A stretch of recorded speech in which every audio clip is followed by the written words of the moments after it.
In the summer of 2015, Keith Ramsey stood at the edge of a dense forest in rural Carver County, a place where the fields stretched wide and the woods grew thick and dark.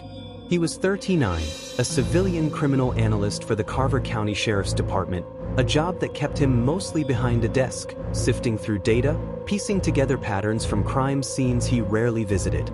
Keith had a knack for spotting details others missed, a skill honed by years of studying psychology and a natural curiosity that sometimes got him in trouble.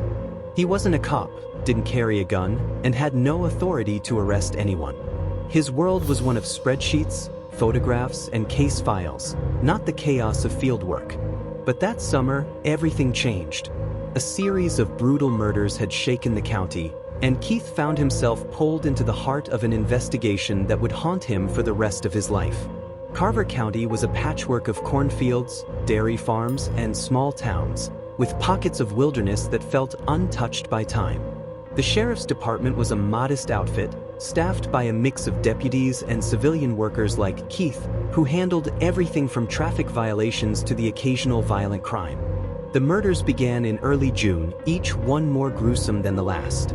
7 bodies, found within a 15-mile radius, all mutilated in a way that defied explanation. The victims were a diverse group: locals, drifters, even a trucker passing through from out of state. About a third were homeless, their lives intersecting only by the misfortune of being in the wrong place at the wrong time. At first, the department suspected animal attacks.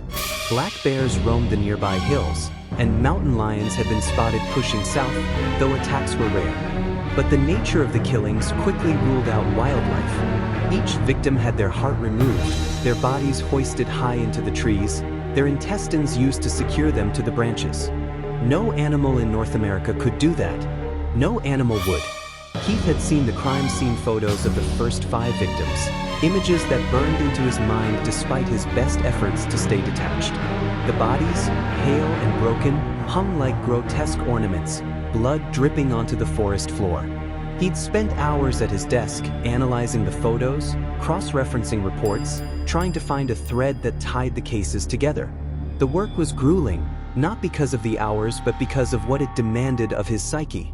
He'd taken time off before, overwhelmed by the violence he studied, but he always came back. The sheriff, a gruff man named Tom Hargrove, had a way of making you feel like you were letting the team down if you didn't pitch in. When Hargrove asked for volunteers to join a special investigation into the 6th murder, Keith felt the pull of duty. He wasn't a hero, but he wanted to help stop whoever or whatever was responsible. The call about the 6th body came on a sweltering August morning.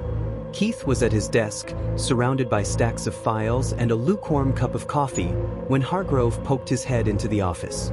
"Ramsey, you're good with patterns. Want to take a look at this one in the field?" Keith hesitated. Fieldwork wasn't his thing. Too many variables, too much chaos. But he'd recently made a breakthrough, spotting a consistency in the wounds across the victims, a detail that suggested the same weapon or tool had been used in every killing. It wasn't much, but it was enough to earn Hargrove's attention, and Keith didn't want to let him down. "Sure," he said, ignoring the knot in his stomach. "I'm in." The crime scene was a half-hour drive from the sheriff's office, deep in the woods off County Road 17. Keith rode with a team of deputies and civilian investigators, a mix of seasoned cops and desk workers like himself, all volunteers for what Hargrove refused to call a task force. The term would draw too much attention, and with the victims' families threatening to go to the press, the department was desperate to keep things quiet. Keith wore khakis and a polo shirt, his clipboard tucked under his arm, his phone in his pocket. The heat was oppressive, the air thick with the buzz of insects. As they trekked through the forest, Keith swatted at flies and muttered complaints about the uneven ground. He wasn't built for this, not with his middle-aged knees and a body more accustomed to office chairs than hiking trails. The tree came into view, and Keith's complaints died in his throat. It was an oak, its trunk and lower branches coated in blood, the flies swarming in a frenzied cloud. The victim, a heavy-set man in his 40s, hung 15 feet off the ground, his intestines looped around a branch, his chest a gaping cavity where his heart should have been. Keith's stomach churned, and he gripped his clipboard tighter, forcing himself to focus. The The scene was like something out of a nightmare, a ritual sacrifice from a forgotten time. The team spread out, staying behind the yellow tape as instructed, but close enough to study the details. Hargrove urged them to think creatively, to look for anything that might break the case. One of the civilian investigators, a woman named Carla, asked if any climbing gear had been found. A 200-pound man didn't just end up in a tree without help. Hargrove shook his head. "No ropes, no ladders," he said, his voice clipped. The team exchanged uneasy glances. Keith scanned the scene, his eyes catching on the tree's bark. 3 deep gouges, evenly spaced, marked the trunk, like something had clawed its way up. "Could be a tool," one of the deputies said, squinting at the marks. "Maybe a grappling hook." Carla suggested it looked like animal claws, but the silence that followed told her the idea wasn't welcome. Keith leaned closer, whispering to her, "I think you're right." The marks didn't look human-made, not entirely, but he kept that thought to himself. The team spent an hour at the site, noting blood spatter patterns and debating how the body had been hoisted up. There was no blood trail leading away, which meant the victim had been killed right there, under the tree. But how had the killer gotten him up so high? Then Keith saw it, a splash of red on the leaves of a neighboring tree, 30 feet off the ground. He pointed it out to Hargrove, who frowned and grabbed binoculars. "That's blood," he confirmed, his voice tight. He called in a climbing team, who scaled the tree and used an immunoassay kit to verify it was human. As they worked, one of the climbers shouted down, pointing to more blood in the higher branches, forming a trail that led west, deeper into the woods. The team buzzed with excitement. This was new, a lead they hadn't had before. Hargrove clapped Keith on the shoulder, grinning. "Good eye, Ramsey." Keith managed a weak smile, his mind racing. The climber made a joke about Bigfoot, but no one laughed. The trail was too strange, too high off the ground for any normal explanation. Hargrove called in the K9 unit to track the scent from the bloodied branch. The dogs, 2 German shepherds, took off eagerly, their handlers jogging behind. Keith and the others followed, moving deeper into the forest. The dogs led them to an old oak tree, then stopped, sitting abruptly and ignoring commands to continue. The handlers exchanged confused looks. "They've never done this before," one said. Keith's chest tightened. The trail had ended, but it didn't feel like the end. It felt like something was watching them. Hargrove, undeterred, asked Keith to keep looking for blood in the trees. "You found it once, Ramsey. You've got the eye for it." Keith wanted to say no, to head back to the safety of the motorcade, but the praise and the chance to make a difference kept him there. He nodded, his throat dry. The team spread out, searching the canopy for more blood. Keith's eyes strained as he scanned the branches, the heat and the buzzing flies making his head throb. They found more splatters, marking a path through the trees, but the trail petered out after a quarter mile. It was enough to give the department new evidence, and Hargrove was pleased, calling it a successful day. As the team huddled to discuss their findings, a deputy mentioned an abandoned farmhouse nearby, suggesting the trail might lead there. Hargrove seized on the idea, sending a group of deputies to check it out. The civilian investigators, including Carla, started back toward the motorcade, their job done. Keith, caught up in the moment, didn't notice them leave. One minute he was surrounded by cops. The next, he was alone in the woods, his clipboard clutched to his chest. The forest seemed to close in around him, the trees looming taller, the shadows deeper. Keith wasn't an outdoorsman. He'd grown up in suburbs, not wilderness, and every direction looked both familiar and alien. He took a few steps, trying to retrace his path, but the ground was a tangle of roots and underbrush. A branch snapped somewhere behind him, sharp and loud, and his heart lurched. He froze, listening, expecting to hear a deputy's voice. Nothing. "Hello?" he called, his voice thin in the heavy air. No response.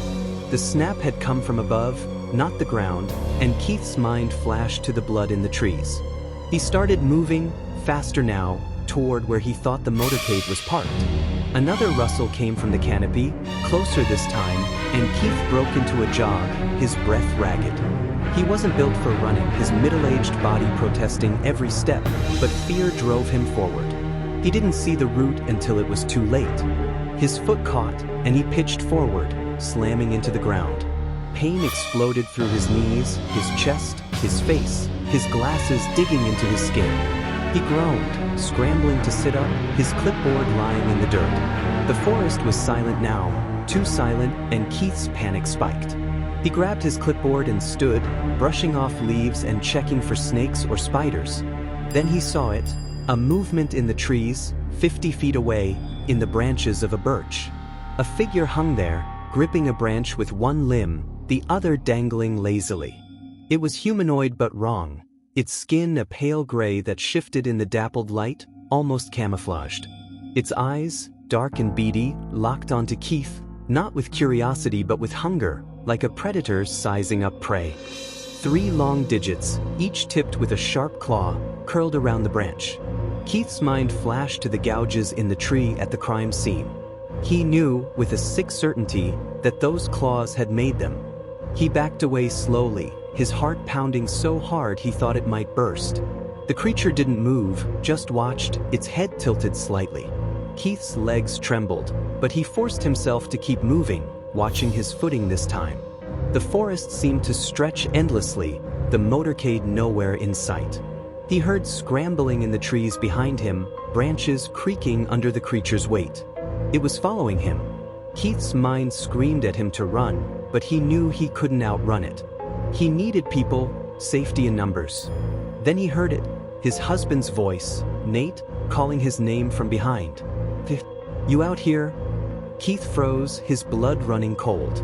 Nate worked for the sheriff's department, but in a different division, nowhere near this investigation. There was no reason for him to be here. None. The voice came again, closer, but something was off. It was Nate's voice, but the cadence was wrong, like someone mimicking him, unsure of the rhythm. "Keith," it said, almost questioning. Keith's anger flared, cutting through his fear. Whatever this thing was, it was playing with him.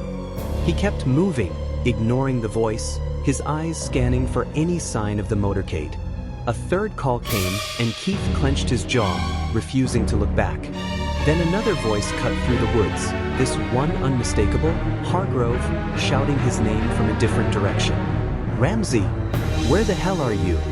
Keith shouted back, pivoting toward the sound, his voice hoarse with relief. He and Hargrove called to each other, guiding him through the trees until he saw the undersheriff's silhouette. Keith stumbled toward him, glancing back only once. The woods were silent, but he felt the creature's eyes on him still. Hargrove led him back to the motorcade, explaining that he'd wanted to ask about some gouges found at the farmhouse, similar to those at the crime scene.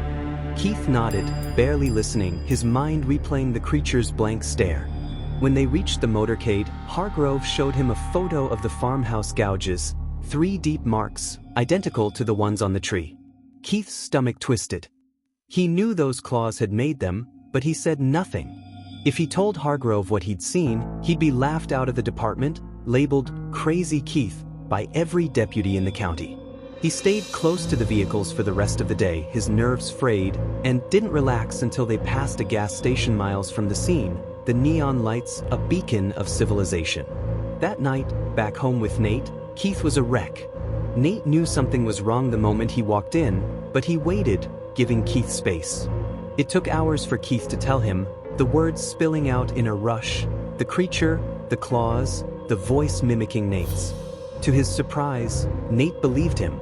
"I've seen things too," Nate said quietly, mentioning strange encounters from his early days in the department.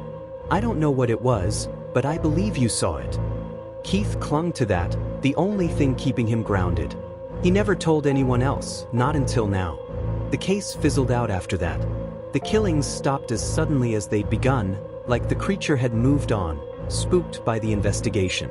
The department called it animal attacks, a weak explanation that satisfied no one but avoided media scrutiny.